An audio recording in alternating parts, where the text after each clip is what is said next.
Vsako minuto po svetu kupimo več kot milijon plastenk, večina pa po eni sami uporabi hitro postane odpadek.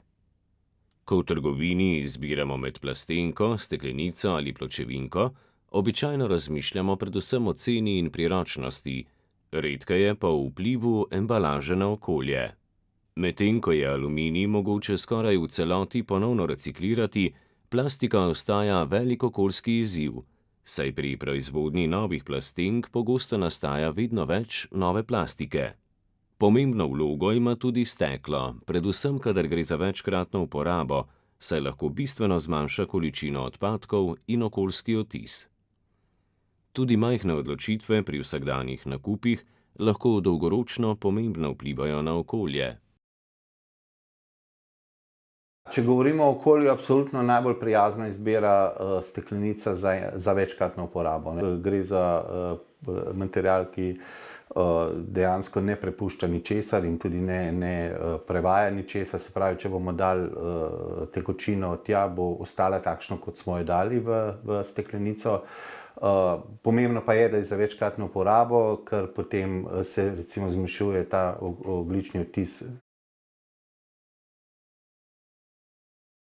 Klasična plastenka ostaja najpogostejša embalaža za pijače po svetu, predvsem zaradi nizke cene, majhne teže in praktičnosti pri transportu. Čeprav jo je mogoče razmeroma uspešno reciklirati, strokovnjaki opozarjajo, da recikliranje ne pomeni nujno zmanjšanja količine plastike. V Evropi se sicer zbere in predela velik delež plastenk, vendar se del materiala uporabi za druge izdelke. Nova proizvodnja pa še vedno zahteva dodajanje sveže plastike. Po ocenah strokovnjakov številne plastenke sploh niso reciklirane v nove plastenke, temveč dobijo drugo življenje kot tekstilna vlakna, embalaža ali drugi plastični izdelki, zaradi česar povpraševanje po novi plastiki ostaja visoko.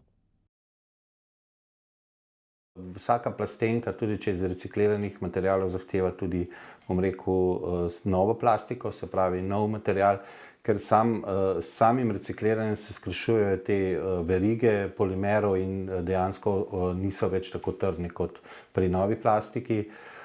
Seveda pa je vsaka plastenka, bom rekel, reciklabilna, kar pomeni, da jo lahko pač recikliramo.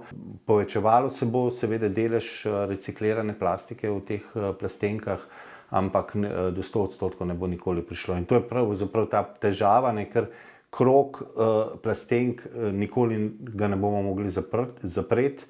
Na eni strani zaradi tega, ker je vedno treba dodajati to pač novo plastiko, na drugi strani pa zato, ker veliko teh plastenk gre tudi nekam drugam. Aluminijske pločevinke so izjemno reciklabilne, tukaj pa res govorimo lahko o 100% reciklabilnosti, ker dejansko aluminij ne spreminja svojih lastnosti, ko ga stopimo in spet naredimo nov izdelek iz njega. Je pa seveda težava z veliko porabo energije, podobno kot pri steklenici, ko delamo novo, je vedno poraba energije visoka tukaj tudi, vemo, da te peči, da so pač pri zelo visokih temperaturah se pač ta talitev izvaja. Če že kupujemo pijačo v embalaži, je steklenica navadno najboljša izbira. Steklenice so praktično 100% reciklabilne, tako da se pri ponovni uporabi navadno ne dela novih odpadkov. V steklenicah se pijača tudi najbolje shranjuje. Pri pločevinkah je recikliranje najbolj učinkovito. Celotna pločevinka se namreč da ponovno uporabiti. Problem pa se pojavi pri porabi velike količine energije recikliranja, kar pa seveda ni najbolj okolju prijazno. Ko zavrtimo steklenico, nekako že pade pod vse ostale embalaže. Tukaj je pa seveda problem s steklenico, ker je sorazmerno težka, tudi voluminozna, se pravi zahteva veliko prostora pri prevozu, tako da je potem tudi povezano, kako je ta sistem zasnovan, vračil predvsem. Vse te raziskave steklenico absolutno dajo na prvo mesto takoj, ko se zavrti več kot 5krat in pa ko jo ne vozimo dlje kot 100-200 km daleč.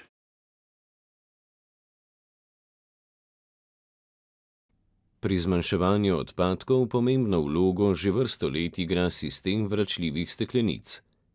Prazno embalažo vrnemo v trgovino ali gostinski obrat, v zameno pa prejmemo povračilo kavcije. Steklenice se nato očistijo in ponovno uporabijo, kar pomeni manj odpadkov in manj potrebe po izdelavi nove embalaže. Prav zato strokovnjaki takšen sistem pogosto izpostavljajo kot enega bolj trajnostnih načinov ravnanja z embalažo.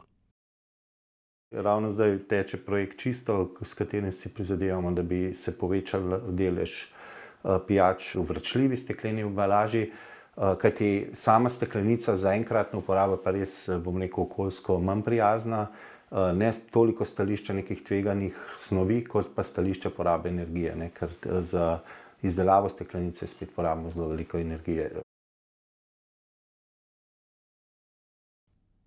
Ko govorimo o okolju prijaznejših navadah, strokovnjaki na prvo mesto postavljajo pitje vode iz pipe, ki je v Sloveniji kakovostna in varna za uživanje.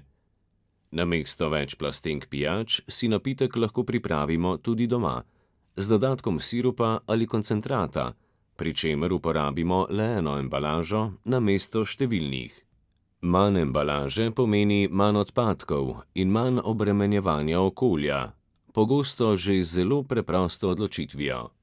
Prva pijača, ki jo moramo piti, je voda iz pipe. Lahko dodajamo kakšne sirupe ali pa kaj podobnega. Pomisliti moramo, se pravi, kaj pomeni to stališče embalaže. Recimo, da kupimo 10 litrov pijače v neki embalaži, katerikoli, imamo tukaj 1 liter pijače doma in potem, ko jo zavržemo, je samo ena. To je desetina odpadka, ki bi ga sicer naredili. Na prvi pogled se zdi izbira embalaže majhna odločitev, a njen vpliv na okolje je lahko precej večji, kot si mislimo. Strokovnjaki na prvo mesto postavljajo pitje vode iz pipe. Sledijo vračljive steklenice in embalaža za večkratno uporabo.